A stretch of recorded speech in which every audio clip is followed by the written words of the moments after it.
اگلا ہمارا ٹاپک ہے ایلگری۔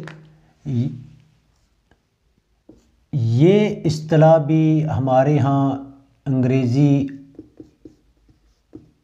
ادب کے ذریعے پہنچی، جس طرح افسانے کی اصطلاح پہنچی، جس طرح ڈرامے کی اصطلاح پہنچی یا جدید نظم کی۔ ایلگری ایسی منظوم یعنی نظم یا نثری کہانی ہوتی ہے جس کے کردار تمثیلی صفات کے حامل ہوتے ہیں۔ تو دو چیزیں ملی، نظم بھی ہو سکتی ہے اور نثر بھی ہو سکتی ہے، اور اس نظم یا نثری کہانی میں جو کردار ہوں گے وہ کیا ہوں گے؟ وہ تمثیلی صفات کے حامل ہوں گے۔ یہ کردار کوئی مجسم صورت میں نہیں ہوتے ہیں، جسم ان کا نہیں ہوگا، یعنی کسی حالت مجسم کوئی سامنے ظاہری شناخت نہیں ہوگی، ظاہر میں ہمارے سامنے موجود نہیں ہوں گے مجسم صورت میں، بلکہ یہ تصورات کی دنیا میں، تصور کی دنیا میں ایک بھیس کی شکل میں، ایک روپ کی شکل میں ہمارے سامنے اس کہانی یا نثر کو پڑھتے ہوئے ظاہر ہوں گے۔ ایک بھیس دھار کر، بھیس کی شکل میں، بھیس کے روپ دھار کر وہ سامنے آئیں گے۔ اب اس میں لازمی نہیں ہے کہ وہ کسی انسان کا کوئی کردار کوئی اس طرح کا بیان ہو۔ اس میں کیا کون سی چیزیں کردار ہوتی ہے مجسم صورت میں؟ عشق ہے، آبرو ہے، عزت ہے، شہرت آ گئی، حسن آ گئی، خیر آ گئی، صداقت آ گئی، ٹھیک ہو گیا، توبہ آ گئی۔ یہ اس طرح کے یہ جو ہیں یہ تمثیلی صفات ہیں، یہ مجسم صورت میں یہ چیزیں موجود نہیں ہیں۔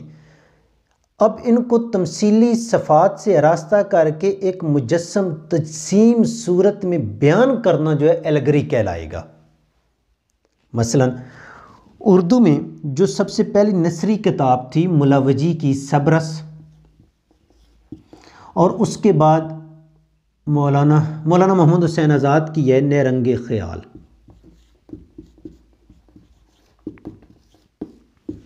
اب نیرنگ خیال میں وہ کیا کہتے ہیں کہ جی میں ایک دفعہ ایسا ہوا کہ لیٹا ہوا تھا اور سو گیا، سویا تو کیا دیکھتا ہوں کہ جی کوئی انسان اپنے کان سے نہ خوش تھا کہ کان بڑے ہیں، ناک سے ہے، آنکھوں سے ہے، سر سے ہے، کوئی ٹانگوں سے یا کس طرح۔ تو انہیں حکم ہوا کہ جو جس پریشانی یا جو اپنی چیز کو اس سے پہلو کو بدلنا چاہتا ہے تو وہ آ کے ایک جگہ پہ رکھ دے۔ میں نے کان اتار دیا، کسی نے آنکھ اتار دی، کسی نے ناک اتار دیا، سر اتار دیا، بال، کوئی بھی چیزیں وہاں پہ رکھا ہے۔